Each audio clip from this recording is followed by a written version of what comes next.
Aš tikriausiai kaip ir jūs ketvirtadienio be rubrikos knyginėjimai trumpai jau nebeįsivaizduoju. Tad šiandien net apie kelias įdomias knygas, kurios puikiai tiks artėjantiems ilgiems vasaros vakarams ir naująją kampaniją mums papasakos Alma Litera vadovė Dovilė Zaidė. Sveiki. Labą dieną. Tai užsiminiau, kad artėja ta vasara iš ties jau už kelių savaičių. Tai ką žmonės vasaros vakarais skaito? Ar jie skaito daugiau? Taip, nors už lango vasara dar nelabai kvepia, bet jinai tikrai ateis ir yra iš tikrųjų visi tyrimai, ir empiriniai tyrimai, ir rinkodaros duomenys rodo, kad vasarą mes iš ties skaitome ženkliai daugiau. Aišku, tai susiję su tai, kad mes turime daugiau laiko, patirime mažiau streso ir skaitimas daugeliu žmonių yra toks įprasta veikla.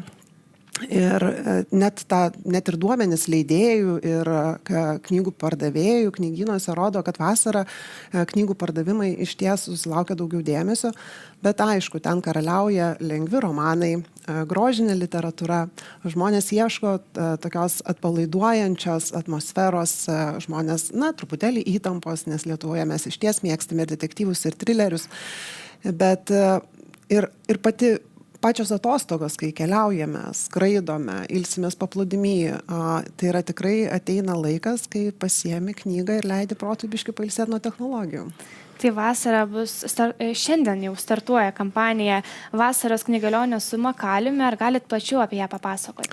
Taip, jau ne vienerius metus, kai prasideda vasara, tai Alma Litera pradeda garsiai kalbėti apie tai, kad skirkime vasaros laiką būtent skaitimui. Tie, kas turi įprotį, tai jie tikrai atras labai didelį pasirinkimą knygų, o tiems, kas neturi to įpročio skaityti, tai mes labai kviečiame, kad vasara yra būtent tas laikas, kuomet tu gali mesti tam tikrą iššūkį ir sakyti, aš skaitysiu daugiau. Ir taip iš ties padės ir savo kūnui, ir savo sielai, ir savo protui. Ir vakar kaip tik startavo mūsų vasaros knygelionės, mes tai pavadinom savo kompaniją, nes kviečiame keliauti ne tik po svetimas šalis, po svečias šalis, bet ir po literatūros pasaulius ir knygos puslapius. Ir šiais metais labai džiaugiamės, kad prie šitos kompanijos prisijungia labai gerai žinomas kelionių organizatorius Makalius ir jo komanda. Ir aš esu tikra, kad jie per sezoną apskris aplink rutulį kelis kartus, o mes su jais leisimės į literatūrinius atradimus ir kviesime knygose pakeliauti po atskiras šalis, po istorijas, su saviugdos knygomis, vaikams knygomis. Ta prasme, kad keliauti galite ir sėdėdami namuose arba gulėdami prie ežero. Ir iš ties tai yra tikrai tokia pati nauda, kaip ir keliaujant iš tiesų.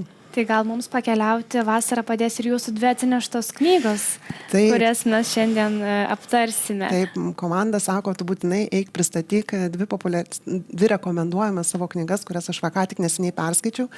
Ir šiandieną aš norėčiau pakviesti į dvi keliones. Tai yra viena į kelionę į pietų Italiją. Tai yra italų rašytojas Francesco Giannone knyga Laiškanešė. Ir šita knyga prieš kelis metus buvo labai populiari, viena populiariausių grožinės literatūros kūrinių Italijoje ir jinai laimėjus yra ne vieną premiją. Ir knyga jinai mus nukelia į mažą pietų Italijos miestelį, į 20 amžiaus pradžią, kur su šeima atsikrausto jauna moteris su savo vyru ir savo vaiku.